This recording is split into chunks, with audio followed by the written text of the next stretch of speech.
ગલેલી એક એવું ફળ છે જે અનેક ગુણોથી ભરપૂર હોય છે। એક્સપર્ટ પણ ગરમીમાં ગલેલી ખાવાની સલાહ આપતા હોય છે। ફાઇબરથી ભરપૂર ગલેલી ઉનાળામાં ખાવાથી પેટમાં ઠંડક મળવાની સાથે તેના બીજા પણ અનેક ફાયદાઓ મળે છે।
ગરમીની શરૂઆત થતાં જ બજારમાં ગલેલી આવવા લાગી છે। ગલેલી જોતાની સાથે ખાવાની ઈચ્છા થઈ જાય તેવું ફળ છે।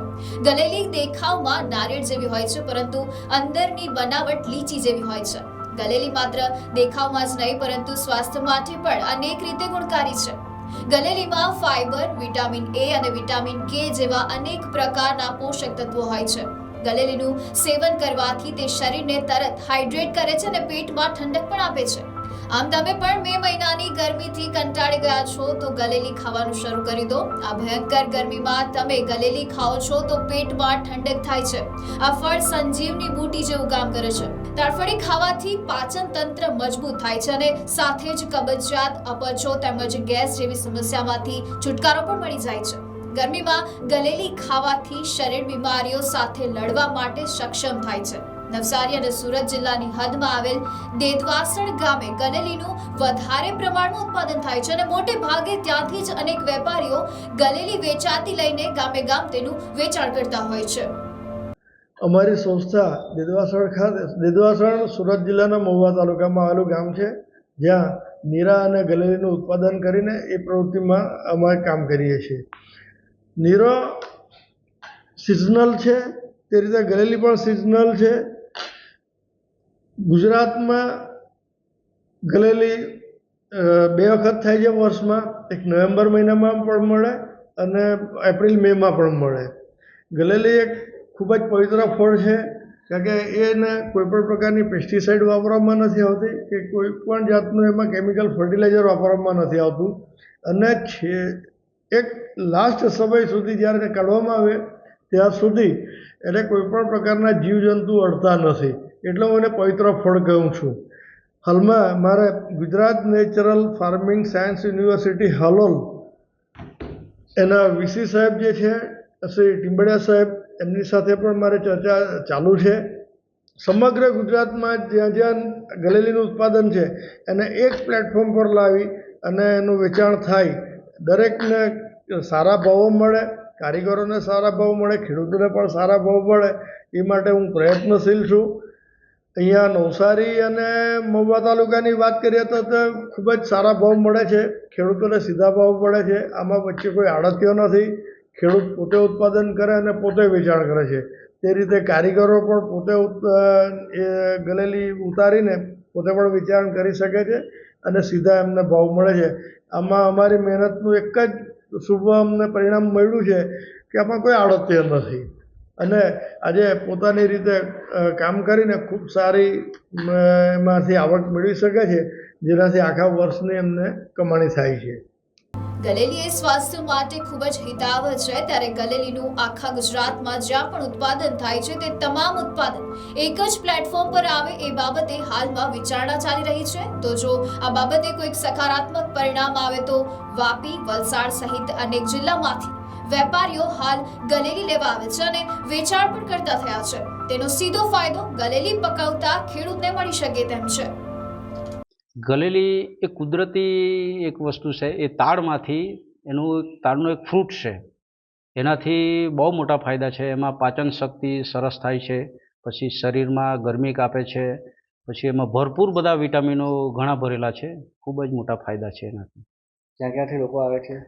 એ ક્યાં ક્યાંથી એટલે કે વાંસદા, વ્યારા, સોનગઢ, ચીખલી, ઉનાઈ, નવસારી, ખૂબ આજુબાજુ ગામમાં દરેક લોકો બહુ ઇન્ટરેસ્ટથી કામ કરે છે. આ વસ્તુમાં ભરપૂર એનું લાભ ઉઠાવે છે. એ ગલેલી વર્ષમાં 2 વખત આવે છે, એક શિયાળું અને ઉનાળું, 2 સિઝનમાં થાય છે. શિયાળામાં એ આપણે નવેમ્બરથી ચાલે છે ફેબ્રુઆરી, માર્ચ સુધીમાં, ને ઉનાળામાં ચાલે છે માર્ચથી આપણે મે, જૂન એન્ડમાં પતી જાય છે. Bureau report NTC news, Navsari.